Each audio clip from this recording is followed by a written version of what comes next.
This sets a slower and more deliberate pace than other games you'd be likely to compare GTFO to. There's a lot of emphasis on exploration, stealth, and strategy.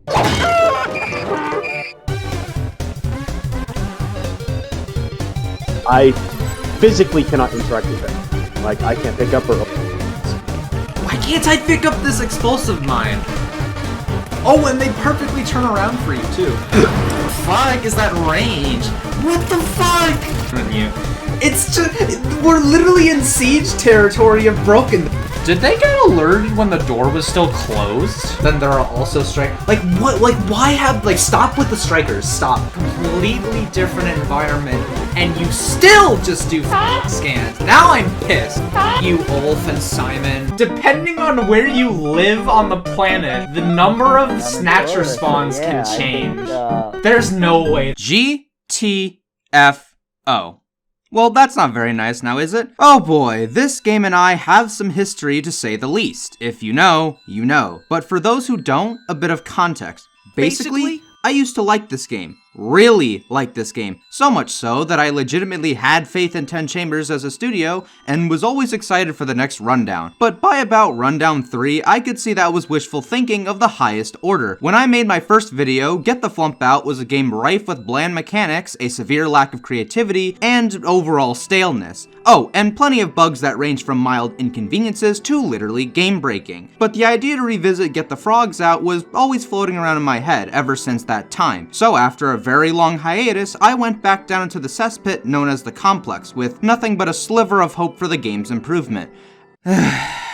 I cannot emphasize just how much of a disappointment my experience was. Let me be clear about this. I really wanted this game to be good. The sheer amount of potential Get the Flubber Out has is staggering, to say the least. After all, co-op shooters are some of the most interesting game genres out there. But much like the Blizzard community being let down for the nth time, I'm not surprised. Before we begin, let me make a very important disclaimer here. If you disagree with me, that is totally okay. There are people who genuinely enjoy this game and will continue to play it despite the problems it has, and that's fine. My purpose is not to crush your love for the game, and I certainly can't tell you what you can and can't play, but my love for the game was crushed, severely, and I'm allowed to express my opinion as much as anyone else. If for whatever reason you really don't want to watch the rest of the video, I'll sum it up in 3 words for you. Nothing has changed. Now, for the other 99.9% of you who are presumably willing to listen to criticism without pulling a Euphoric Brothers,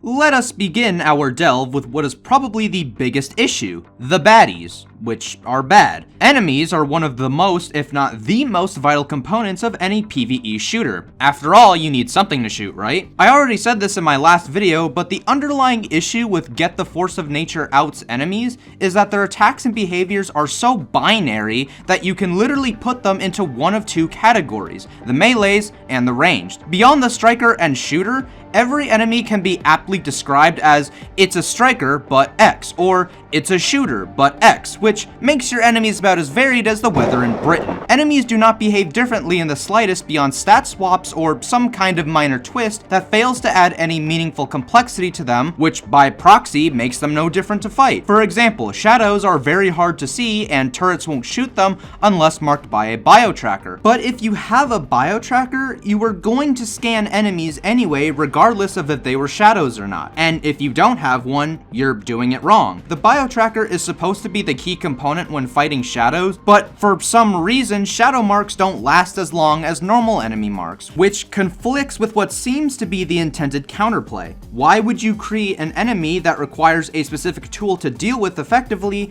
and then nerf said tool just for that enemy. There's quite a bit of this contradictory design, as we'll see later down the line. Before getting into new enemies, can I just say how annoying of an enemy the basic striker is? They make up an overwhelming majority of the enemies you fight, again thanks to no variety, so at the very least they should be tolerable to fight. They're supposed to be melee enemies, but I'd hardly classify them as such since their tongue attack is ranged, with said range being incredibly inconsistent. Strikers can target you anywhere from about 6 meters away to literally right where you are standing. Furthermore, the fact that they can live without their heads is a bit contradictory. The game wants to reward precision, but blowing off an enemy's head doesn't reward you as much as it should, only eliminating a portion of their health, so you still have to spray at their body to actually finish them. Also, as I mentioned in my first video, they stagger around so much that hitting their head becomes even more tedious and time consuming, to the point where it's sometimes better to just shoot them in the body anyway. Another annoying thing is their aim flinch, which is just such overkill for a basic enemy. It should be like a tiny jitter, not sinking my head to a 45-degree angle. Especially if there are other strikers present, you're probably going to take more hits since you cannot physically readjust yourself in time. Lastly, 12% damage is just such an odd number to choose. Why not 10% to make it more appropriate for the 100% health we have? But I digress. Let's get to the new juicy stuff, shall we? So, what enemies have been added since Rundown 4?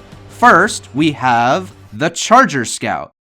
Wow, they didn't even try, did they? It's another scout, but the big twist is that it has more health and it's slightly faster. The funny thing is, as a joke, I literally predicted they would make a Charger Scout knowing 10 chambers, and lo and behold, here it is. I'm willing to bet they added this guy purely because people realize that smashing a normal scout is the easiest thing ever, so instead of creating an actually new enemy or evolving their stealth system at all, they just went screw you, here's the scout again, but with extra steps. It's an incredibly lazy and blunt iteration that is one of many indications that 10 chambers have no idea how to make their game legitimately hard other than surface level ideas. Yes, I'm aware you can seafoam it to make it easier, but seafoam on anything that isn't a door is about as finicky as Siege's destruction physics. Also, as with normal scouts, Get the Freebird Out is not afraid to spam multiple scouts in a single room, making this whole strategy incredibly arduous. Also, why doesn't a single mine kill them? I have no idea why you need two. You get so few mines as it is, and using them against scouts is already a risky strategy in the first place. Why make it even less viable? For our second new enemy, we have the Flyer, and their big variant, because of course there is. I'm going to be honest, there's not a whole lot to say here. They are just a flying shooter, except their projectiles are faster. They don't have any interesting movement, they just sort of calmly glide in your general direction. It takes more than a pair of wings, or in this case a 10-tuple of tentacles, to make an enemy unique. The only thing I can even remotely praise about them is that they open and close their weak point periodically, but it's largely inconsequential since they don't stop shooting when they open up, so the player doesn't get to play around it really. Plus, they come in such large hordes that even if they did do this, it would still be far too chaotic for the mechanic to even matter. Look no further than Deep Rock Galactic's Macteras for an enemy that does this idea correctly. They dash around you constantly, only stopping to then charge up their attack, giving players the chance to easily hit their weak point. A neat behavior that rewards the player for exploiting a weakness and punishing them for ignoring it. Flyers don't have anything like this. If they're open, cool. If not, well, I guess they just take more bullets. Some of you are probably wondering when I'm going to bring up the Snatcher. The answer is right now. Alright, finally, we have an enemy that actually does something interesting. And it's a smoker from Left 4 Dead. Wow, really? That's the best you could do? Well, knowing Get the Foghorn Out, I'll take anything at this point. Surely, it'll create some high-intensity moments as you watch your teammate helplessly being dragged away while you desperately try to break them free. And he's not gonna... I'm not shooting, by the way. Oh, okay, they just run away? Nope. Snatchers sometimes just... don't. And I'm not including the times we were able to focus it down quickly. I'm referring only to the times where it had a large enough window to grab somebody and it would just stand there. Not menacingly, because this thing looks ridiculous. The fact that it has to run up right in your face to even go for a grab really doesn't help its case either. You could have had it climb on the ceiling, or dig underground, or at the very least made it ranged like how the game you copied it from did back in 2009. Oh, by the way, for those who thought I just wanted this game to copy enemies from other games like Left 4 Dead and criticized me for it, Well, 10 Chambers went ahead and did it, so let that sink in. Also, the amount of praise I've seen for the Snatcher is a real tell of just how little Get the Fortnite Out has to offer with its enemies. Not to mention, the Snatcher was released way too late into the game's lifespan. This should have been like a Rundown 2 release, not all the way in 7 where it's practically the only actually unique enemy. Then we have the Kraken, our first actual boss. No, I don't count any of these since they are essentially glorified bullet sponges, and much like everything else, it's a huge letdown. Due to its exclusivity in Rundown 6, I thankfully didn't even have the option to suffer through it. I swear, 10 Chambers is dedicated to reusing mechanics as much as they can, because the Kraken is just a mishmash of other enemies. First off, it only attacks through projectiles, so we can check the shooter box on our checklist. It spawns flyers, so it's just another mother, and I've already talked about why that's not a good thing. It has 3 different types of projectiles, but they only differ in how much they home in on you, so what's the point? And to kill it, you just shoot its weak points for like 5 minutes and then it goes away. It barely moves around, there are no interesting attacks to dodge, no unique mechanics to utilize, whether that be something in the environment or one of its own attacks. There's nothing cool about this thing. And again, similar to the Snatcher, people hype this thing up when in reality, it's a joke of a boss. Even in the video I watched for it, again, R6 exclusive, thanks 10 Chambers, there wasn't an ounce of enthusiasm from these guys' first time fighting it. It's off, right? Yeah, it's off.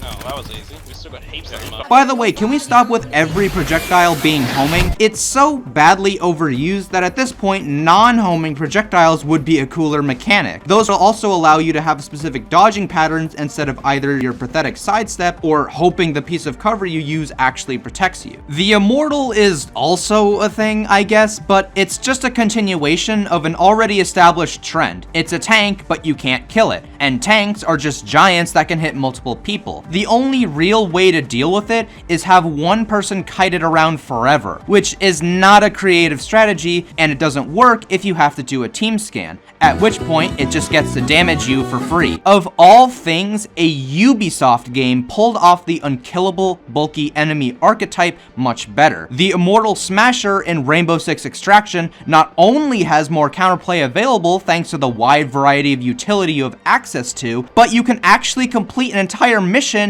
without it knowing you're even there, as long as you don't alert it. Kiting it out is a last resort option, unlike in Get the Frag Out where it is the only option, and much more tedious at that. I know people will bring up the fact that 10 Chambers was a very small team back in the day. This is something many still have trouble understanding, so let me make this very clear. A small team is not an excuse for a lack of creativity. The size of a team only affects how fast content is made, as well as the amount of it. The size of a team does not affect how creative and in-depth mechanics of a game can be. For example, coming up with the Snatcher and implementing it into the game realistically takes 2 people, one to program its behavior and one to make the visuals like the model and animations. The bottom line is you don't need 50 people to make a new enemy. In many cases, that's detrimental because you risk compromising the game's quality and stability with too many cooks in the kitchen. It was well within 10 Chambers' capabilities back in 2019 to come up with at least a few new enemy types that didn't boil down to adding one word to an existing enemy's description. And this is further proven by the tentacle that was seen in the teaser trailer. This could have been interesting, and they clearly wanted to do something with it, but for whatever reason, ended up dropping it. Okay, so the enemies have proven to be a massive letdown, but what about those things you use to kill them? They're called guns, I think. Well, our first problem we run into with this game's weapons is specifically because of the poor enemy roster we just discussed. Since enemies have no real special traits, behavior, etc., you end up restricting yourself with what you can do with different weapon types. This is why every single gun in the game is hit scam. There's nothing interesting in the enemy roster for other potential weapon types to bounce off of. The next problem with the weapons is that they have arbitrarily defined stats. What makes me say this, you ask? Well, when analyzing the weapon stats and how they perform in in different situations respective to what slot they're in, I noticed there's a lot of overlap in where weapons succeed and don't succeed. Now, overlap on its own is not an issue. It's fine to have weapons that fill similar roles but function differently. This creates variety without needing every weapon to be super distinct from the others. This becomes a problem, however, when this is the only thing you do when creating new weapons, which is exactly what Get the FAMAS Out does. For the mains, this issue is pretty black and white. These weapons generally have high ammo counts and low damage per shot,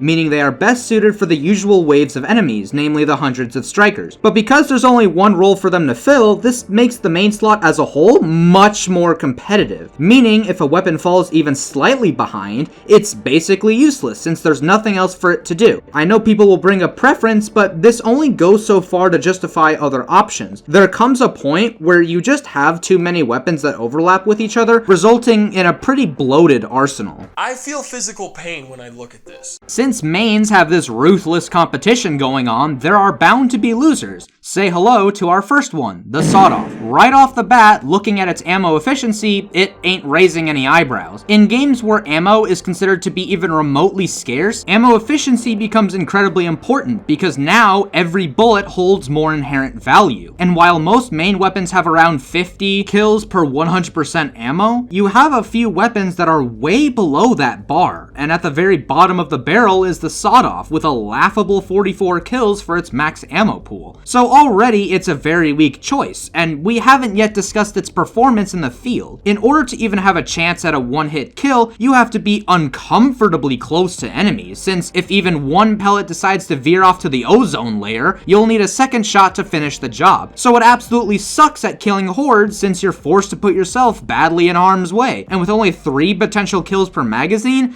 that doesn't cut it. And as we know for main weapons, horde killing is their defining role. I know some people are going to say it's meant for chargers since it one-shots them in the back, which would be fine if not for this part. This means you have to be behind the enemy, which already puts yourself in an even riskier situation, made worse by the fact that chargers are deadly up close with their Star Platinum cosplay. To make things worse, for whatever reason our Lord and Savior Ulf decided, the game won't count backshots as backshots unless the enemy is fully oriented away from the player. This means if an enemy exposes their back in some way and you hit it, it will not count as a backshot, which invalidates this argument further. Even in these fringe scenarios, the weapon's viability is still not justified since you can just use a weapon that doesn't require all these extra dangerous steps. In addition to the sawed-off, the DMR comes to mind. I know I already discussed this in my last video, but this weapon is still such a sad choice. As the definitive semi-automatic weapon in the main slot, it should one-shot strikers to the head. However, it doesn't, resulting in the same god-awful ammo efficiency as the sawed-off. The DMR has a higher skill ceiling than most other mains, so naturally, it should also have a higher reward for precise enough players. The fact that it takes 2 shots for a basic enemy really kills its viability, as well as its identity from the other choices. Additionally, it's still a long-range weapon, so in close quarters, you'll be struggling to say the least. Funnily enough, the DMR actually does one-shot if you have a main damage booster, but explain to me why RNG dictating a weapon's viability is a good thing?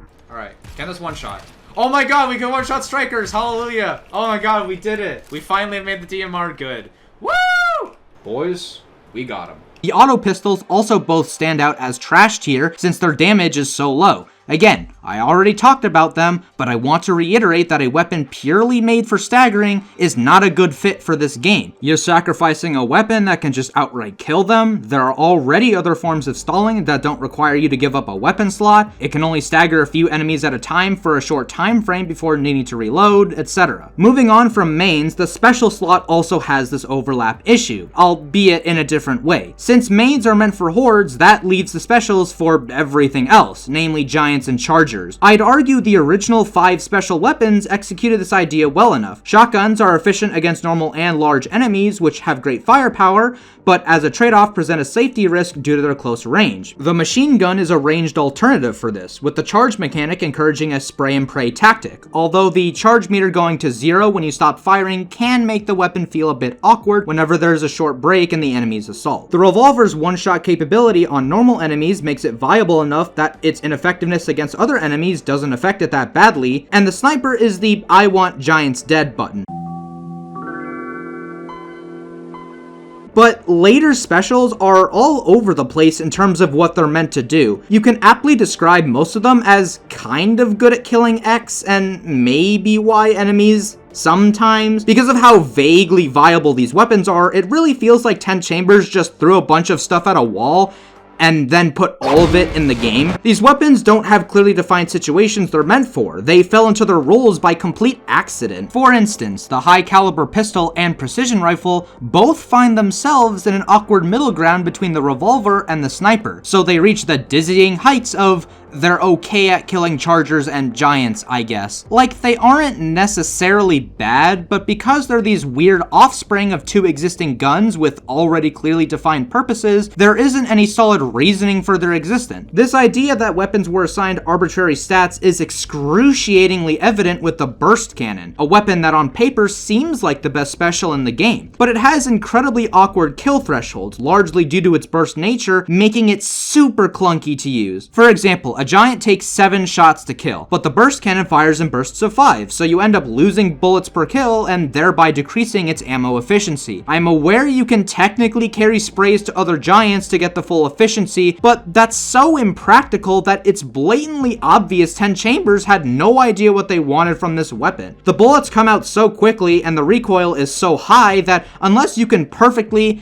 and I mean perfectly, time your flicks to another enemy, it's suboptimal. Furthermore, if enemies aren't in close proximity to each other, which happens quite a lot, this becomes more difficult. Even if you didn't need literal bot wolf levels of recoil control and aim, the kill thresholds rear their ugly heads once again because you need to switch targets at a different point in the burst every single time. 5 plus 2 for the first giant, then 3 plus 4 for the second, 1 plus 5 plus 1 for the third, and you can quickly see how ridiculous this gets. And even if you can literally do this perfectly, why in the world would you go through all that trouble just to merely make the gun functional when you can take another gun that does the same thing but doesn't require this incredibly janky technique? The Hell weapons are a further continuation of this trend, but what hurts them more is their penetration mechanic, which seems to be the only special attribute weapons tend to have. The main issue is that they sacrifice a lot of their power budget, namely their ammo efficiency, in exchange for the penetration. But since enemies rarely line up as precisely as you need them to, combined with how a vast majority of areas have more square footage than a penny, it ends up taking a lot of extra work just to line enemies up. By that time, you would have killed them with any other weapon. That, or you happen to have access to a narrow hallway, but now you're relying on the map to provide these areas consistently enough to warrant the penetration's usefulness, which maps infrequently do. The Hell category as a whole becomes even messier because now they are all defined by this penetration mechanic, when it realistically should have existed on 1 or 2 guns max. Even the Hell revolver, a fairly functional weapon that is often praised, is not at all influenced by its penetration. The higher than average time to kill and decent ammo efficiency is really why people even consider bringing it. Now, I'd like to address the damage fall-off in this game. Normally, fall-off serves to balance out certain weapon types, namely so short-range weapons like shotguns don't turn into poorly disguised sniper rifles, and so actual sniper rifles have a definitive niche in being long-range. In Get the Fall-Off Out, however, fall-off kicks in really hard since it's linear in large increments. This basically means you lose a good chunk of damage at a consistent rate, as opposed to say exponentially, where this rate can vary wildly depending on the context. So you end up with mid-range weapons that fall off only after several meters. When the shotguns start losing damage at 4 or 5 meters, and mid-range options like the pistol have their fall off starting at only a couple meters later,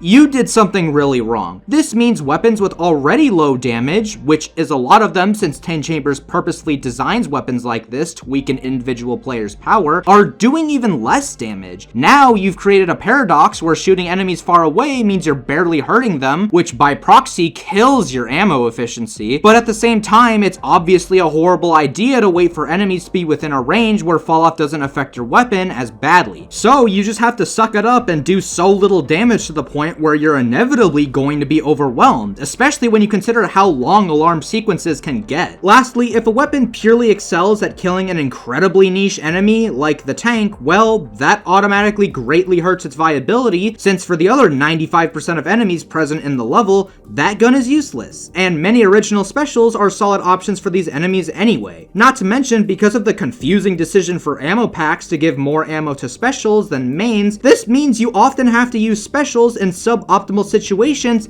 just to balance out your ammo. Oh, sorry, I lied. There is one more thing to mention. The melee weapons. I'm going to keep this brief. The hammer is just the best one. It has consistent kill thresholds and coverage for all enemies, making it heavily outshine the others. The knife has a quicker charge up and a precision bonus, but the hammer can do the same thing without needing to bother with a weak point. It may be quicker for basic strikers and shooters, again assuming you're stabbing heads, but for any other enemy, it becomes more worthless than a battle-scarred contractor AUG skin. The javelin boasts heavier damage, but it doesn't matter since the hammer already does enough damage, so all you're left with is a longer charge time. The bat is just flat out useless. You're not going to convince me that being able to break locks faster is worth sacrificing any killing potential. Overall, melee weapons are super underwhelming. I'd rather have the 4 reskins back, since there was at least a reason to take those. Now, enemies and weapons are not the only things that have left a lot to be desired. The level design is something that has plagued this game from the beginning. We have a sort of unholy trinity of bad game design here, don't we? Levels in Get the Frieza Out are not manually made. Essentially, what happens is an algorithm 10 Chambers created does most of the legwork, creating the layout using different tile sets. Then the developers add the objectives, decide how resources and consumables are distributed to a vague extent, and ensure the level doesn't soft lock. Actually, scratch that last part, they don't. Procedurally generated levels are not inherently bad by any means, just look at Deep Rock for that, but in order for it to work, the game needs to be designed around it, and spoiler alert, Get the Frou-Frou Out is not. The developers say it's to save time and resources as well as cut back on costs, but as I pointed out in my last video, the resulting downsides vastly outweigh the upsides. Because of this corner cutting, the maps in this game are about as well constructed as a YouTuber apology video. The first and foremost issue is that the intended gameplay loop clashes with the map's arbitrary layouts. The game wants to emphasize tactical positioning, but that essentially gets thrown out the window since the computer making the maps doesn't care about this. It just slaps rooms together in whatever fashion it deems fit. So there aren't dedicated holdout areas, nor any real vantage points for players to utilize, unless it's by sheer coincidence, which doesn't cut it in a game like this. And even if there were, it ends up not mattering a lot of times because of how bioscans work, which are the vast majority of alarm sequences. I know there are cases where the scan is set for a specific area, but besides that handful of cases, however, if a scan decides to go into a bad spot, for instance, right in front of a horde of enemies, you're screwed. All scans have this issue, but bigger scans exacerbate it since they force your entire team to stay clumped up in one spot, which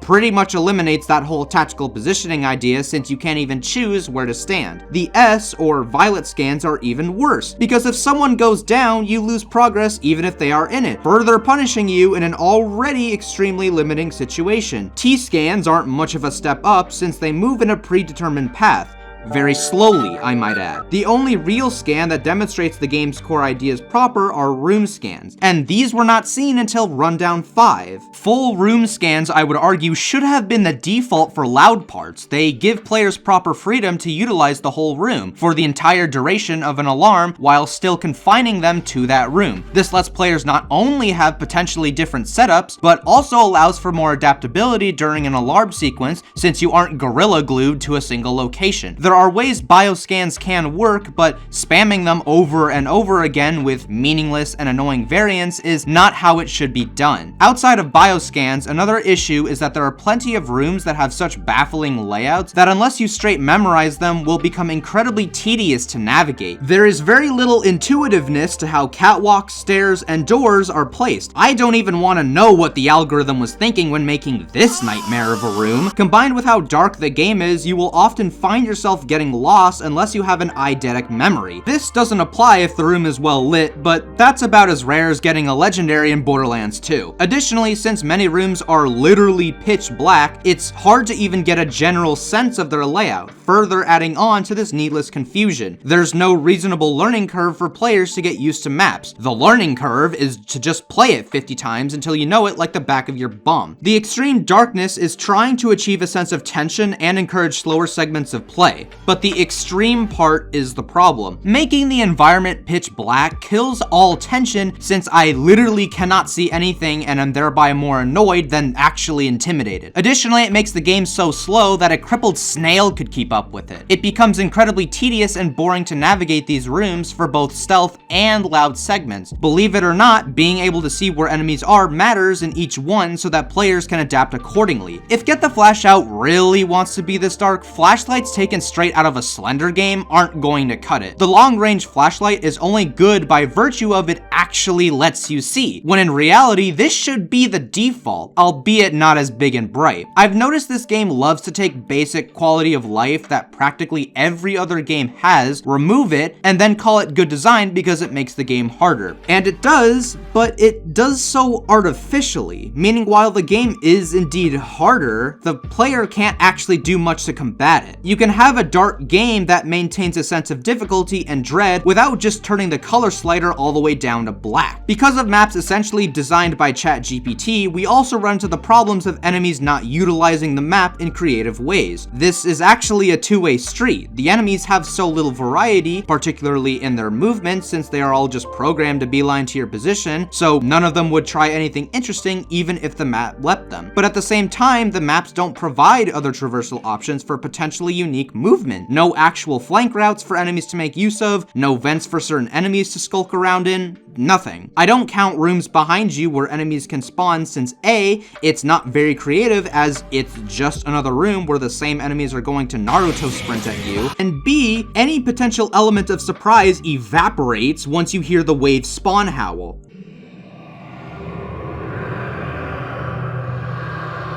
Left 4 Dead figured this out, I don't know, 12 years ago. The zombies in that game have plenty of ways to get to you. They can climb over fences and buildings and pile in through inaccessible holes and walls and ceilings. There is a sense of unpredictability to combat, which, believe it or not, translates to a more fun experience. Besides doors, enemies don't have any other way to reach you, which leads to yet another problem, the lack of dynamic map elements. Doors are really the only thing players can do anything with, and doors themselves have very little interaction of their own. You can C-foam them, mine them, and turret them, and all of those really boil down to a yay or nay decision. The minimal variance turret placement used to have is completely gone, as turrets no longer have the back damage bonus, so the only thing you can do is just plop them down in front of a door. And in no world are you going to use C-foam and mines on anything that isn't a door, since mines lose efficiency on spread out enemies, and foam is barely functional on the ground with how finicky it is. Sure, ladders are a good place for foam since they are a funnel point, but you really only do that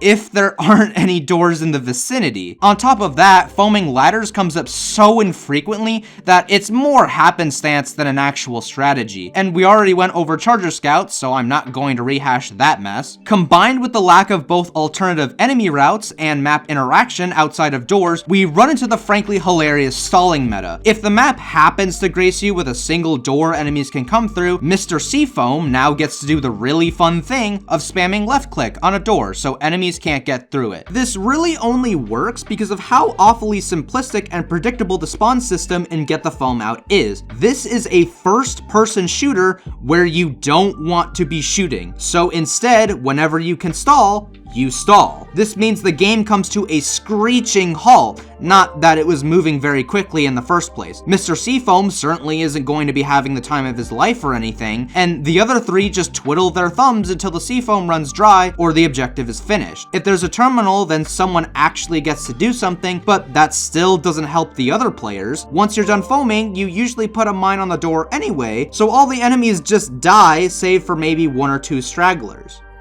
Oh no! Oh my god! 2 enemies got through! Oh, what are we gonna do? Truly riveting stuff.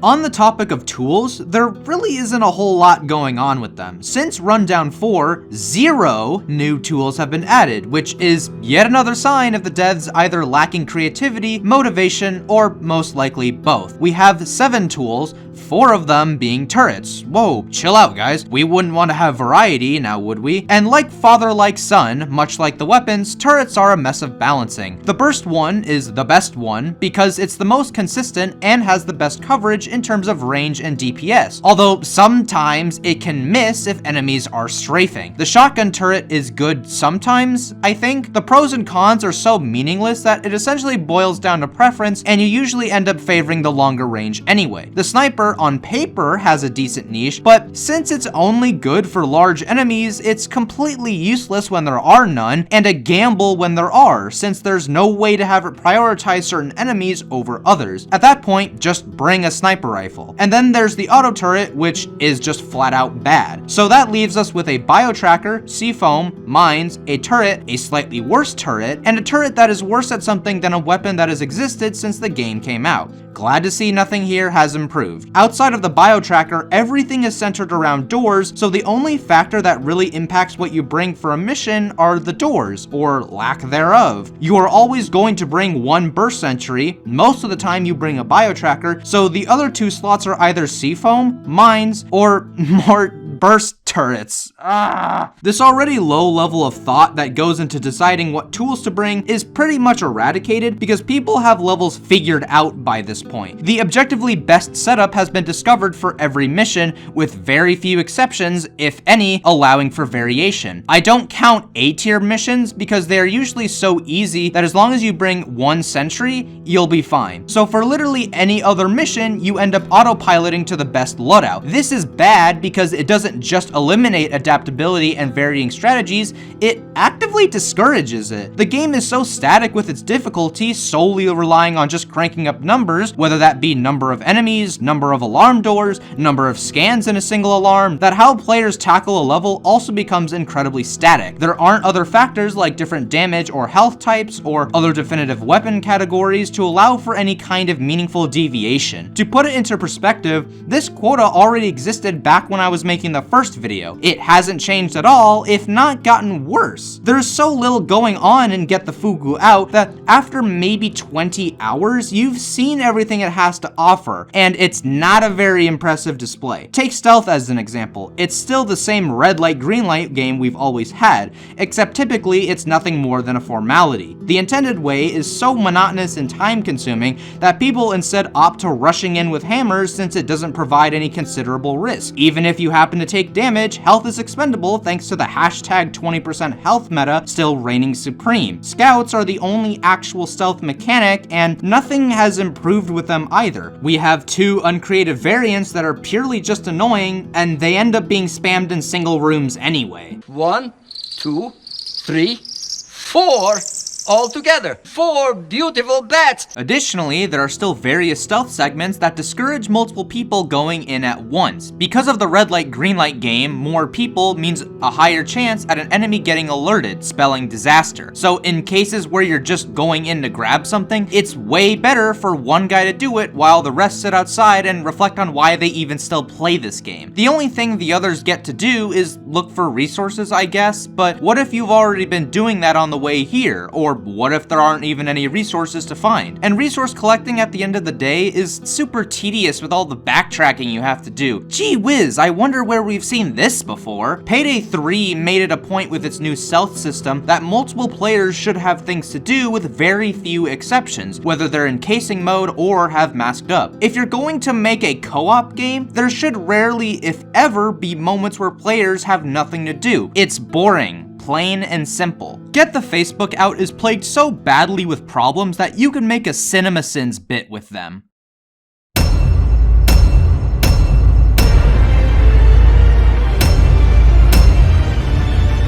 Missions are exhaustively and frustratingly long, where one completion or failure can easily burn out most players for the day. Inconsistent difficulty between tiers of missions, and optional objectives, which goes against 10 Chambers' original intent. Consumables remain a mess of usefulness, usually either being a borderline necessity or utterly worthless. Fog repellers are especially bad with this, arbitrarily becoming a requirement in certain missions. Addition of cosmetics when there are plenty of much larger issues in need of addressing, and this game is so dark no one can see your drip anyway. Scopes in this game are frankly terrible. There's often unnecessary lines that restrict your vision when your vision is already restricted by both the gun being right in your face and the reduced FOV from aiming down the sight. Also, thermal scope zooming you in more than in the scope itself is very awkward since it becomes difficult to tell where you actually need to look to shoot an enemy. Copying Hunt Down the Freeman is quite a bold move. Instances of mandatory damage, particularly with infectious fog. Unless the section is specifically designed for it, mandatory damage is a huge no-no. You're punishing your players just for playing the game. Infection as a whole is a super lazy and annoying mechanic. No one asks for it, no one wants it, and no one would miss it. Also, spitters should jump off a skyscraper. Only reason they haven't is because they don't have legs. The horrible amount of backtracking, artificially padding out levels. It's so bad you'll spend average 30 to 40% of a mission just running back and forth for resources. This is not fun, especially since there isn't even a way to track resources. Yes, I know about the list command in terminals, but once you pick up a resource, it vanishes from the list. Also, the map is barely of any help since it only tells you if a container is empty or not, and sometimes that doesn't even work.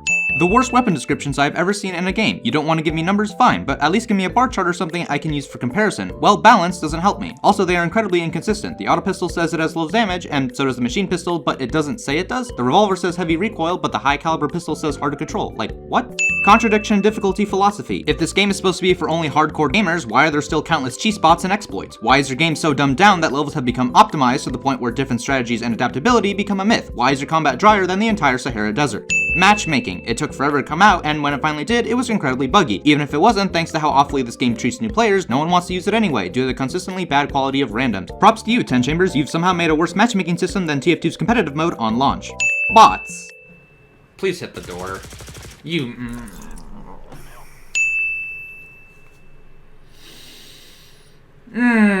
I could go on and on and on and on and on, but I think you get the picture at this point. Let's take a step back though, and look at Get the Feudalism Out from another angle. With how little there is in the game, it could, and I say that with the largest air quotes known to man, could work if it leaned more into being a bite-sized game. Think about it. There are so few factors at play that this realistically could have played to the game's strengths. Levels have so little to distinguish themselves from one another, but at the same time there are a lot of them. The number of enemies is high, but the actual variety in their behavior is low. There are a lot of weapons, but they do very little to distinguish themselves, and when they do, it either doesn't matter or just makes it worse. If the scope was smaller, there would be less bloating of raw content, meaning 10 Chambers could have focused on enhancing individual features since there is less overall content, which would have fit perfectly with their smaller team. Not to mention, it would have given 10 Chambers the opportunity to experiment more and figure out what they are capable of as well as what they need to improve. One of these bite-sized games is one you may have heard of, called Payday.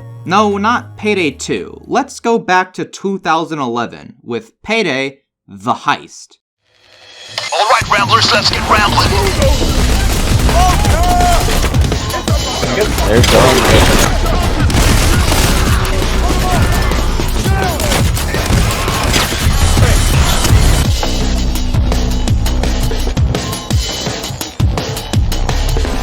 Payday the Heist is interesting in that it is a fraction of the size of Get the Funds Out, yet it manages to be more fun in every conceivable way, and it was made 8 years earlier, and 10 Chambers founders both worked on it.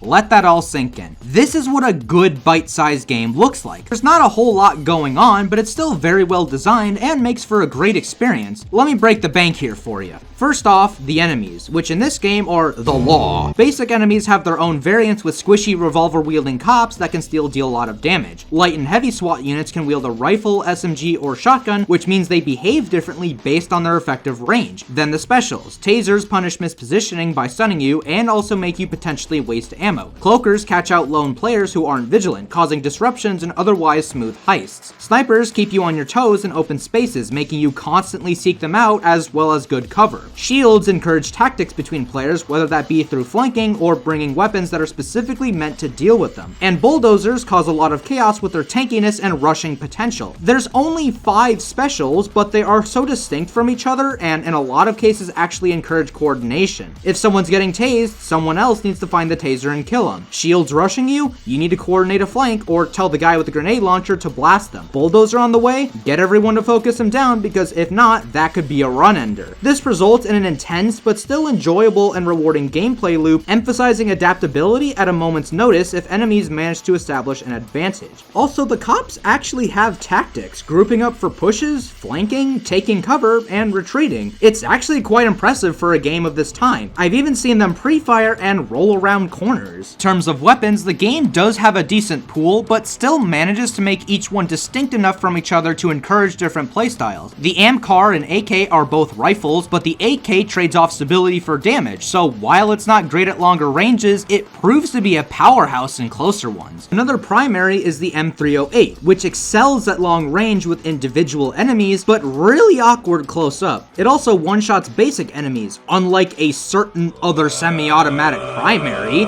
Not only are there different playstyles available, there are tangible rewards for bringing certain weapons. For instance, as mentioned prior, the GL40 grenade launcher is perfect for handling shields. Without it, you can still deal with shields, but it becomes much more of a process. Another example is the earlier mentioned M308, which is tailor-made for dealing with snipers. And on a map like Undercover, where snipers are a huge threat, this gun really gets the shine. Weapons reasonably compete with each other in their respective slots so well that there aren't really any bad options. In addition to your guns, players have the choice of different deployables, each with different utility, and there's only one turret instead of 4. I know, crazy. There's also equipment, which is a buff for yourself, and crew bonus, which is a buff solely for your team, giving you a bit more to play around with. They don't have huge impacts, but it's certainly better than whatever the booster system is supposed to be. You know what else only has a few options? Heists. Despite there only being 9, each one manages to distinguish itself from the other thanks to different objectives, level design, and overall flow. First World Bank is a moderately varied heist, with defensive segments but having you move to a new location every so often. Heat Street is a much more mobile mission, mostly consisting of large distances, and has you escorting a person of interest. Counterfeit, Diamond Heist, and No Mercy are particularly interesting in that you can stealth portions of those heists to save potential time and resources, creating an entirely new kind of approach. And despite sharing this trait, they still play out differently both during and after that stealth. Undercover has you moving around a lot similar to Heat Street, except in more confined spaces. The most defining aspect, however, is the preparation. Spread out around the building are planks that can be used to board windows, vents, and fences, blocking line of sight for snipers and preventing certain enemies from flanking you. This is crucial as snipers especially are an absolute nightmare here. There's enough happening in each heist that you can take a glance at any one of them and immediately recognize what mission you're looking at, something impossible and get the formula out. There's more than meets the eye in combat, with hostages delaying assault waves, breaks in assault waves opening the door for objective progression and rewarding smart players that make use of them, and destroying cameras to make it harder for the law to find where you are. And there is still room for tactics despite how chaotic the game can get. A perfect example of this is on the First World Bank. When you open the vault, usually all 4 players go down to bag the money and then escape. By the time the vault door is open, the cops will have pushed to you, forcing you to fight back through the vault area from a height disadvantage. Instead, what you can do is have one person bag the money, while everyone else stays at the front, preventing this potentially devastating push from the cops. This is a legitimate tactic that rewards players for understanding how the AI works without being just straight up cheese. For a game of this size, there are enough factors at play that it maintains legit difficulty while still being fun and, more importantly, fair, even after a whole decade. Again, the reason I'm bringing up Payday the Heist and spending so long on it is to show that smaller scope games can work really well, and that if it wanted to, Get the Fury Out could have went down the same path, turning its size into a strength rather than a weakness. And I'm not saying this game is perfect, it still has its issues, but it still executes plenty of ideas nicely.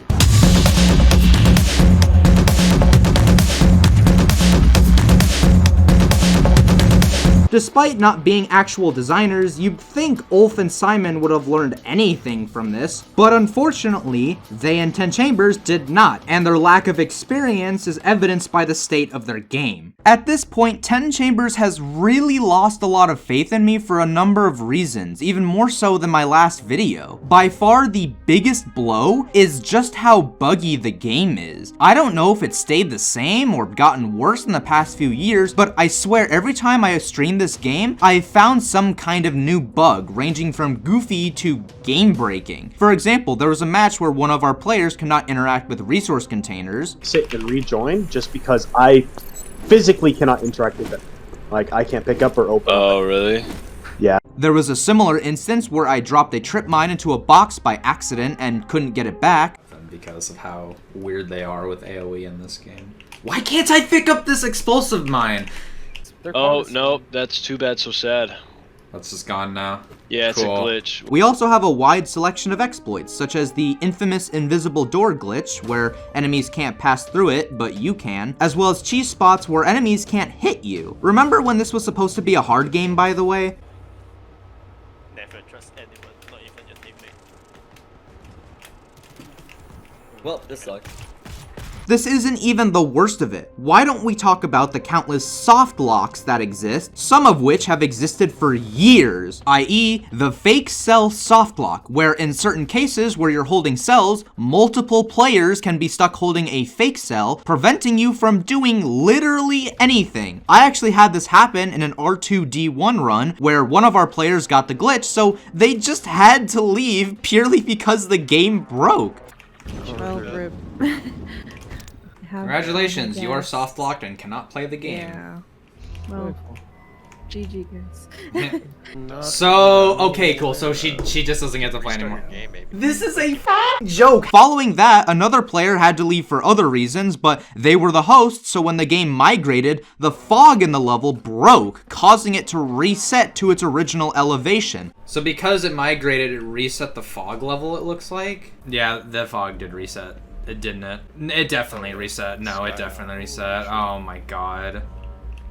Unfortunately, the area... At that point, the last player and I just gave up because the level became unplayable, wasting an hour of our time. Yeah, I think I'm gonna back out myself, because, The rest of this is just unplayable. bugged, yeah. Okay, alright. Stuff like this is completely unacceptable, and a shining example of 10 Chambers' incompetency and apathy towards this game. I apologize for my bluntness, but I don't care how much you love this game, this is just flat out wrong. For those of you who might bring up the fact that this is fixable, don't. You are defending a glaring flaw with the game that is solely on the developers to fix, not for the players to hopefully find weird workarounds. Statements like that also enable game developers to be accepting of errors in the game, which not only hurts it, but is also an insult to you and other players. Also, let's not forget this game was $35 in early access, an already steep price for how little the game had back then, since raised to $40 in version 1.0. 10 Chambers have absolutely no excuse for the sheer lack of quality control. There's also the complete mess that is this game's lore, like messier than FNAF lore. I'm not going to criticize it too much because admittedly, I don't fully understand the ins and outs of a good story. I can tell you, however, that if a large majority of your player base doesn't even care about the story you want to tell,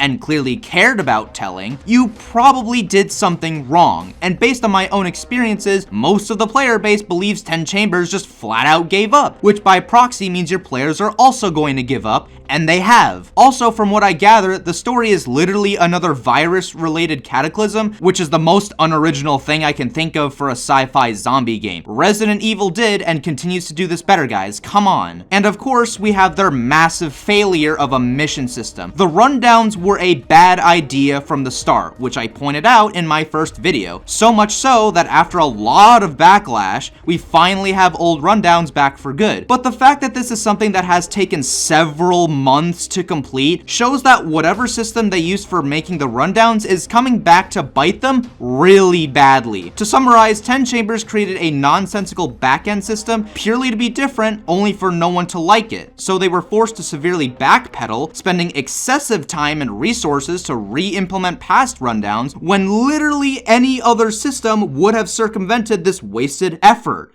What a joke. Connection terminated. I think it's time we wrap things up. Get the Fun Out was a game that promised a lot. Creative challenges, unique environments, engaging gameplay, and an overall intense cooperative experience, but it became clear over time that they did not deliver on these promises. Whether it was due to incompetency, apathy, or both, 10 Chambers failed to meaningfully iterate on their game, resulting in an incredibly stale, frustrating, and outright insulting product. Rather, they insisted on reusing ideas without interesting alterations, continuing bad habits, and made decisions that could have benefited the game, only for them to have little to no impact. These negative trends have since taken its toll on the community, evidenced by the sheer lack of enthusiasm I've seen in the vast majority of people I've played with, many times manifesting into sheer hatred for the game, and even the developers at times. There's also the incredibly stagnant player count, rarely ever reaching 2,000 players. This doesn't mean the game is dead. It is, however, on life support, considering it is most likely end of life. Now, even after all of what I have presented, I'm sure there are people who will still insist on playing. And reiterating what I said in the beginning, that's fine. If you like something despite its problems, that is in no way a shameful stance. But the despite its problems portion is the key phrase here. It's still very important to acknowledge issues that it has, and in the case of 10 Chambers, seriously reconsider whether or not you want to support them in future endeavors financially. Personally, I would recommend those watching to try some other co-op shooters.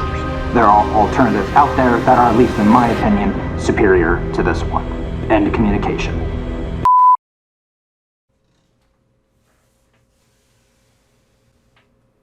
Well, howdy. Thanks for making it all the way to the end. This video was a long time in the making, and I'm happy that you saw it through. I appreciate you.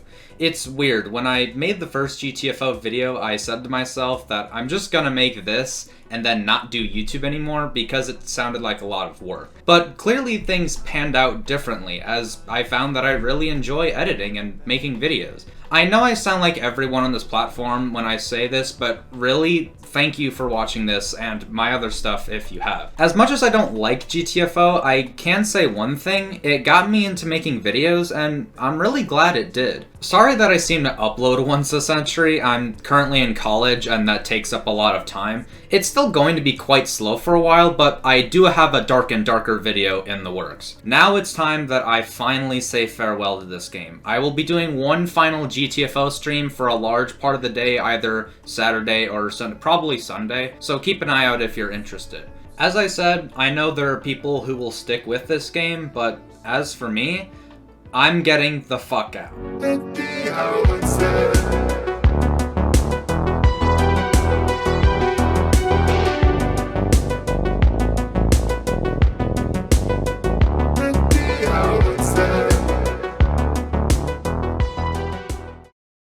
Oh, by the way, out of curiosity, I checked if 10 Chambers was working on another game, and, it seems we've come full circle.